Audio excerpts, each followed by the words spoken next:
Hi everyone, Franco from Fresh Air Carpet Cleaner here again, and today we're going to have a little bit of a discussion on things that can sometimes go a little awry with your carpet. People ask me questions about what's happening with their carpet and why, and we're going to discuss those reasons and just see what we can or cannot do about them, and we'll see if we can have an interesting debate about those points.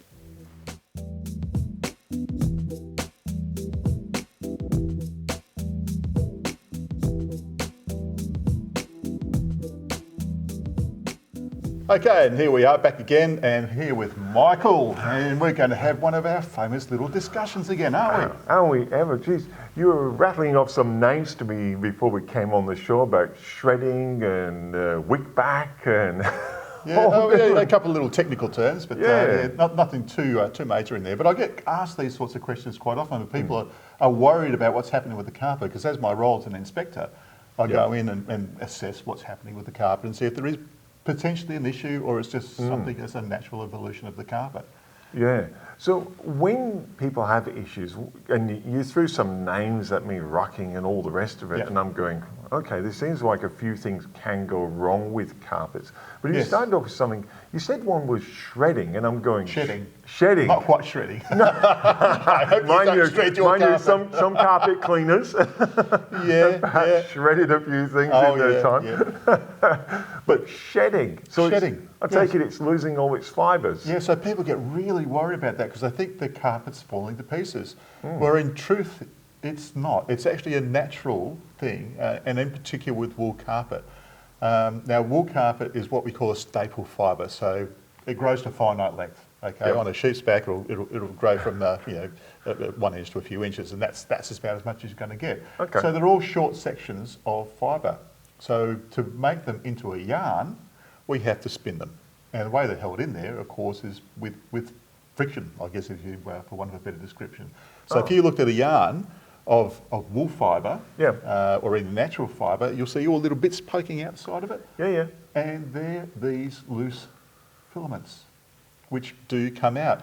And generally speaking, the heavier the grade of the yarn that's been used or the carpet has, the more of this loose fibre that's sitting in there, and the more that gets loosened up over time. So it does always have a little bit of fibre loss. When it's absolutely brand new, oh my God, you would just be feeling vacuum cleaner after vacuum cleaner, and people think the carpets are faulty. They're not. And in fact, a good measure of how good a quality it is actually how much it sheds. I mean, I've done carpets that have been over 10 years old, and they're still shedding, and they look perfect.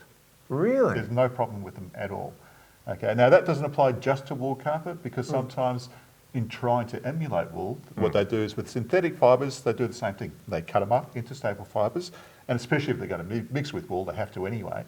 But they cut them up into those little short lengths, and then you have a staple fibre that's been spun to the yarn. There's a whole box and dice as they do with the wool carpet, and so you end up with the same issues. Is it an issue? Not really. It's interesting though, because what do they look like? I suppose a few people say, well, I'm not quite sure I should get a wool carpet now, because what's it going to look like? Some furry thing on my floor, or? No, unless there's an actual serious fault with it, and I have seen a couple where there were, but then you start seeing this like hair appearing over the top of the carpet, and it's matting and it's peeling, then there might be an issue that when it was actually spun into a yarn, it wasn't set quite enough. Right. Okay, so that can be a problem. But I've only ever seen that probably on about 2 or 3 inspections I've done, so it's not a common problem. So it's more when you actually vacuum, you're actually seeing all the fibres collecting into the vacuum cleaners. And for people who have one of these vacuum cleaners that have a clear canister on it, it's a shock to see all this stuff coming out of your carpet. Oh my God, the carpet's falling. But no, it's not. You can rest assured it will go the distance. Or when guys like you come with your professional equipment and where's my carpet going? It's all going in the back of your van. Yeah, look, and as I said, it appears shocking, but we expect it, and so we don't think anything of it. But there have been quite a few people that I've done inspections for, and that was the cause that I was being sent out for, to see if there was an issue with it. I have had one once that had a really serious problem with it. It got replaced under warranty. That was no problem. I did have another one once that someone had an apparent issue with it. In fact, this has happened 3 times so far. It was their vacuum cleaner that was causing the issue. They had a suction vacuum cleaner. but they were dropping the brush head down in it rather than using just a flat base, Yeah. thinking that in doing that they'll be able to get all this loose fibre out. Instead, what they were doing is actually tearing these things out of the... So they were shredding it. They were shredding it, yeah. So that was actually an issue that was created by the consumer, and I just got them to change their vacuuming practices, and lo and behold, the carpet went back to where it's supposed to be. I gave it a vacuum cleaning with my vacuum cleaner, got rid of all those loose fibres that had started coming off, and all of a sudden the carpet looked like brand new again, and off they went with a different vacuuming regime, and things were fine. Absolutely brilliant. When you go into carpets, obviously that is a fairly standard, you're saying there's no problem with that, but you mentioned rucking Yes. to me when we were, now I think I've stumbled across this. Did you like that? There's a bit of a pun there. Dad joke or granddad joke in your case? Oh. Or is it great-granddad? No, okay. Rucking. Rucking. Okay, let's get ourselves back on course. So rucking, what we're talking about rucking is when you get these like waves in the carpet, and your carpet ends up looking like a bit of a skate rat. That is a definite issue, and 9 times out of 10, that actually has to do with improper laying. If you look at the standard for laying, and the manufacturer's recommendation is they're supposed to use a power stretcher. Power stretching takes time, and what that is a big pole that goes right across the room, and it butts up against the skirting on one side. Yep. And then from there, they have to actually have the pole going right across to the other side of the room. Yep. And then there's literally a lever to power stretch it. Whereas most guys, what they do is they get the old knee kicker out and they just nudge it in. Okay, and that nudge, and particularly on a carpet that's got the newer what we call softbacks, Yep. they're going to be a problem. That's almost a guarantee you're going to be a problem, because after a while the carpet starts to get a little bit of give in it when it's got a bit of trafficking on it, because this stuff is soft and it does have a fair bit of give, and it starts to stretch. And then of course you start getting this rucking that's happening. All those lumps in there. Yes. So you've got this nice, nice sea of waves all across your carpet. So they can generally be fixed by then power stretching. But the room has to be emptied out completely. You cannot have any furniture sitting on there to get a nice even tautness over the whole carpet again. I was going to say, do you have to empty the room completely? Completely. Because otherwise there'll be different tensions in different parts of the room, and then the carpet will fail again. Right. And that's just not a maybe, it's a guarantee. Is there a common problem rucking in today's Very carpet common. length? As I said, with the softbacks, well, I've been caught into, I don't know how many inspections. I've simply lost count. There's been dozens of them where literally that's been the cause of the problem, or the cause of the complaint, I should say, and the problem has been the laying side of it. Now, there is another sort of a scenario where you can get rucking, and that's straight after carpet cleaning, and people go into straight panic mode because they think they've done something wrong to their carpets. What you find is there's going to be a couple of different reasons for it. Sometimes getting that bit of heat into the system, they've got a polypropylene backing fibre on there, which is synthetic, and it relaxes, and so it goes, and it goes all floppy. Got it, yeah. But then it cools down, and it goes back to tension again. It's either that, or they sometimes have a latex glue that's there's a primary and a secondary backing between the carpet itself. They have a secondary backing on there to give it a carpet a bit of what we call dimensional stability or strength, so it doesn't twist and twist all over the place. But yeah, that glue there, the latex, sometimes they put in a filler, which is basically chalk. Chalk? Chalk. Okay. So, and that there is able to absorb moisture. And of course, as it does that, it'll swell and the carpet grows. So it goes all lumpy. Once that dries out, it'll come back down. Yeah, sometimes it takes a while. I did have one that took 5 days to go back, and I kept on telling the owner, it is going to go back, it is going to go, and he was in a major panic because he's putting the house on the market. So to speed things along, what we actually did was just got a dehumidifier and put it in the rooms, got the ceiling fans going, and made sure we tried to dry out the carpet as quick as possible. Within 24 hours of that, everything had gone straight back down again. And he breathed a sigh of relief. A big sigh of relief, yeah. Yeah. But, I'm going to have to replace the carpets. Because we'd have gone in there, and the carpet had actually had a bit of give in it because that had an issue with the laying. Okay. So we re-stretched the carpets, cleaned it, and then of course, as soon as we cleaned it, this issue came up. I mean, that's the worst case scenario. It normally takes a few hours and it settles back down. Right, okay. But that one took a few days and a bit of encouragement to get it back down. And of course, when it was, the weather wasn't fantastic as well, it was raining, Yeah. so that sort of went against it. So listen to you, is there a particular carpet more prone to rocking then? Is it these rubber back carpets that are more prone to that happening to them? Yeah, they're not rubber back, it's a polyester weave back. Oh, right, okay. Yeah, so it's a soft back. They're the ones that are most prone to it. And Yeah. it's not to say they're the only ones. All of them will do it under certain conditions.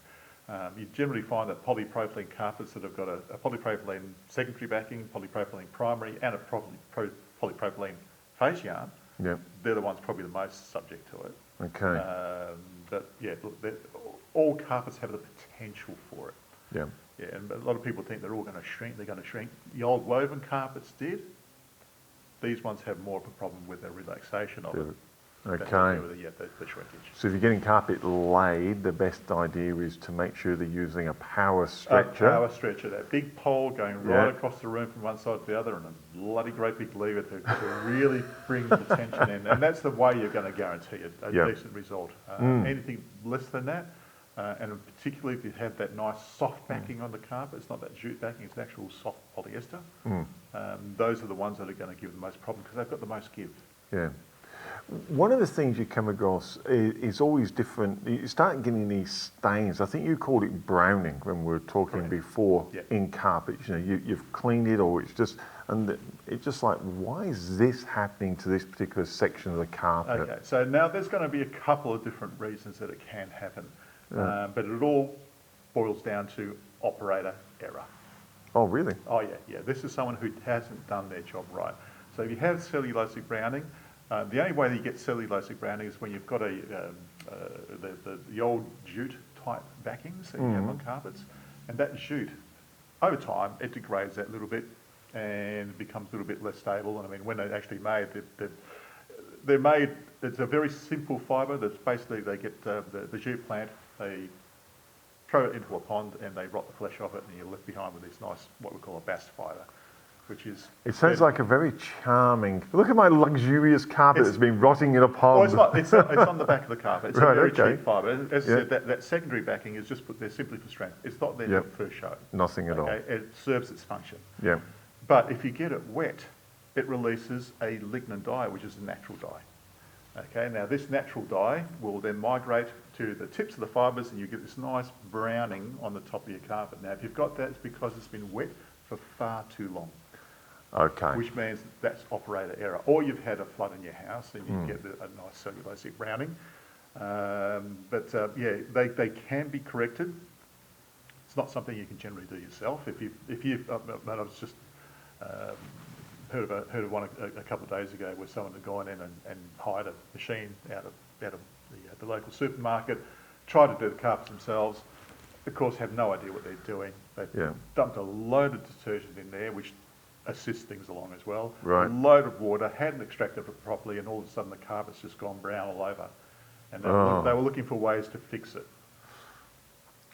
On your own, you haven't got much chance. That's really a professional job. Yeah. Okay, so you need to call in someone to be able to get that sorted out. On a wool carpet, it becomes a lot more serious. On a synthetic carpet, it's a lot easier to deal with, particularly on a polypropylene. But on a nylon carpet, it's got its fair challenges as well.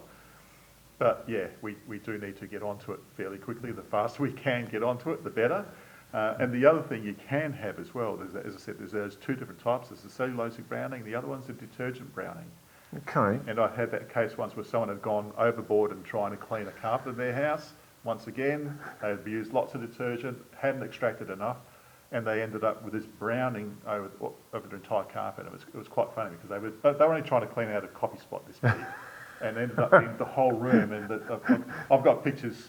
How many people are going, that was me? Hopefully not too many, but in this case you could actually see the outlines of the furniture, and everywhere else that was exposed was just brown. It was on a cream nylon carpet. It looked absolutely shocking. So I went in there and tested it, and I found there was two types of browning there. The other one was a detergent browning. Now the difference between detergent browning and cellulosic browning is that detergent just rinses out. Right. And it's quite easy to tell. Cellulosic browning is normally going to be in the top sections of the fibre. Detergent browning will be right down to the base of the fibre. So that's a good way to test. Or you can just go get a drop of water, put it on there and give it a rub. If it disappears, it's detergent and it flushes out. Once again, if you've done that and you try to do that with your supermarket cleaner, you're just going to end up with more problems, and you probably ended up with a lot more cellulosic browning, which is what happened in this case. You kept on treating it, kept on made it worse and worse, and ended up with cellulosic browning on top of the detergent browning, on top of the coffee stain. So I had to go in there and basically rinse the carpet out. Yes.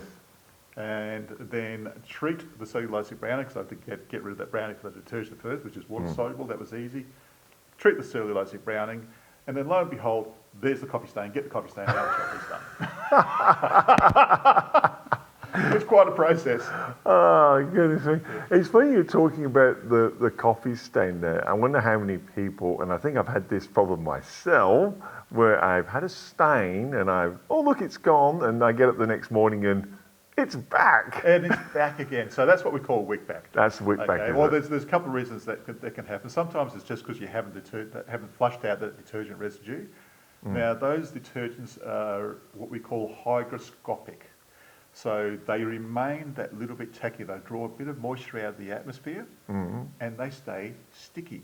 So, of course, it doesn't come back straight away in that sort of scenario. It develops over time. You get this grey patch that just gets darker and darker and darker. Yeah. So as you're trafficking over it and vacuuming it and doing whatever you do, it's just picking up those little bits of dirt each time and putting a layer over the top of it.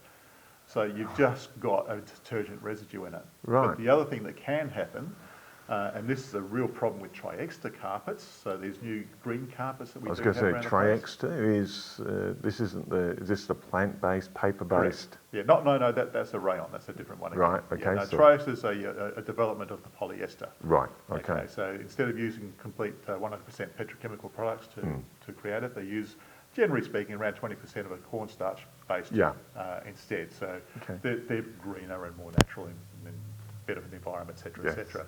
But they have a real problem with detergents. They do not like any detergent residue. But if you've gone and cleaned a spot, and a lot of carpet cleaners are guilty of this, they go find a spot in the carpet and they throw gallons of detergent on it. It's gone through the carpet into the back of it, and then they don't flush it enough. So when they leave, it looks perfect.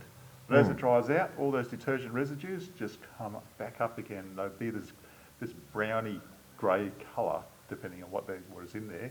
And once again, because those detergents are hygroscopic, guess what happens? They get darker over a period of time. So there's those two scenarios there once again. When you're talking like that, and we're talking about wick back, which is the stain coming back in, and the browning issue, is this why, and excuse my ignorance, but is this why they've developed, you see people going, well, dry clean your carpets? So, and look, I've seen the brochures. So you dry clean, you won't get these issues. Is that kind of a twist? Not entirely true. Right. Yeah. I'm absolutely surprised. Look, this what they call dry cleaning. It's actually not dry cleaning. Yeah. Dry means an absence of water. Yes. They still use water-based detergents, and the problem with a lot of them is that they actually use detergent, and detergents are naturally hygroscopic. So what do you think is going to happen? They're sticky. And as you travel over and vacuum, it will attract the dirt back to it. Instead of that spot, that's the whole room. The whole room. Okay. So even with the Australian standards, it states in there for every 3 dry cleans, it's actually what we call VLM cleaning, very low moisture. You still need to do a hot water extraction to get rid of those residues, so you don't have the resoiling issues. The last one that you actually talked about, Franco, was it almost looks like water stains appearing on your carpet. Yeah, and a lot of people think once again that the carpet's not performing to standard, and there is absolutely nothing wrong with your carpet. It's what we call PPR, or permanent pile reversal. It's also called watermarking, shading, pooling. And it just literally looks like the carpet's wet. Yes. Okay. Yeah. Now, all it is, and they don't really understand the reason why it happens. There's no valid scientific reason to prevent it happening, nor can we correct it. And if you look at the warranties, they will actually state in the warranty that if you do have PPR, it is a natural feature of the carpet. It's not a performance issue. A natural feature of the carpet. It's particularly prevalent in a cut pile wool carpet, so that velvety look wool carpet. Yep. Like, have you ever been to a hotel foyer and you've got acres of carpet? Yes. And you can see that sort of effect happening. Yeah. So a little bit looks light and a little bit looks dark. And all that's happening is the fibres on one side are laying over that way and the fibres on the other side are laying over that way. So they're reflecting light differently. Ah, Okay, so if you had a vantage point over this side, that side there would be sitting in relative shadow, so it Yes. would look dark, whereas this side here would be sitting relatively light, so it would look light because it's reflecting. But if that person then came and stood over this side, it's reversed. it's reversed. That's permanent pole reversal. And a lot of times carpet cleaners get blamed for it Right. because they come along and it either A, it appears, or B, it makes it look worse. Yeah. And it's not that we've actually done anything wrong as a cleaner, it's just brought the issue out to be more obvious. Right. And it does get worse and worse with age.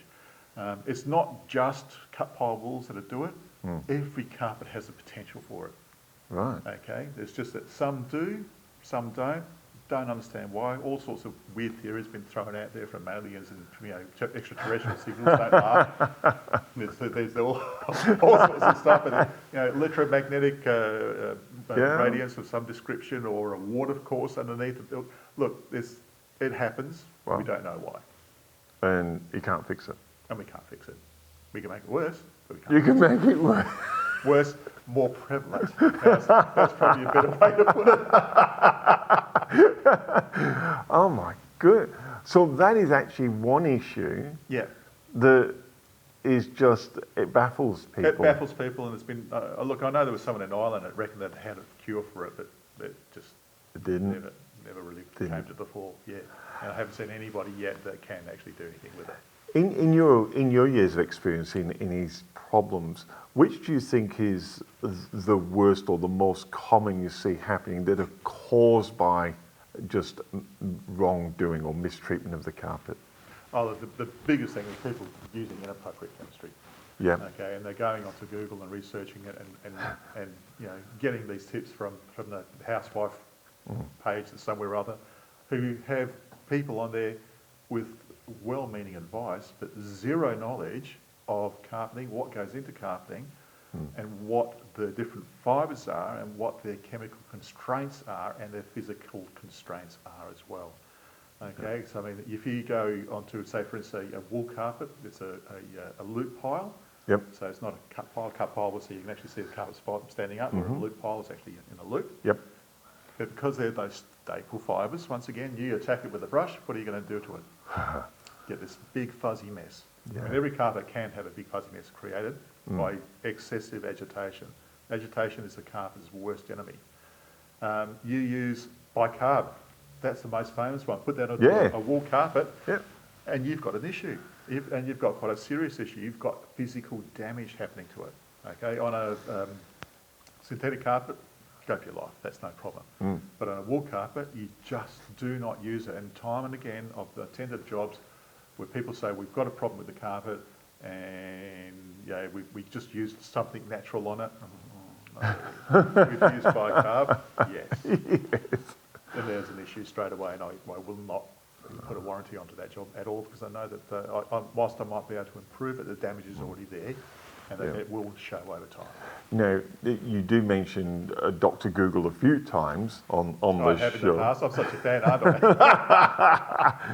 But on your site, you do have some great hints and tips that can help rescue people in the day. What's the best way of accessing that, and what have you actually got on there now on your site? Okay, well, there's an actual spot cleaning chart that you can access on there, and it's free to download, so quite happy to go on there and have a look, and you will see processes there and chemistry there that is safe on every single type of carpet. So wool is the weakest link, and especially as a wool loop pile. So if it's safe on a wool loop pile and that advice is there, it will be safe on every type of carpet. Yeah. Okay, so if you can follow those instructions implicitly and don't think, well, I'll just go a little bit stronger than what he's suggesting, please don't. Okay, but if you go within those recommendations, there's very little chance that you'll do any damage to your carpet. And if you can't get rid of it with those sorts of procedures, you give us a call. Fantastic. Another great show. Give us a call. What's the best way of contacting you, Franco? Okay, so a landline was 9493 3880. That'll get you into the office, and the girls will be able to take your call on that. You can also send us an email through info@facc.com.au, or look up Fresh Aire Carpet Cleaning on Facebook. And that's Fresh Aire with an E. Don't forget the E. It's Don't very forget the important. E. But yeah, you can hit us up on there. There's an inquiry form on that you'll be able to get to us as well.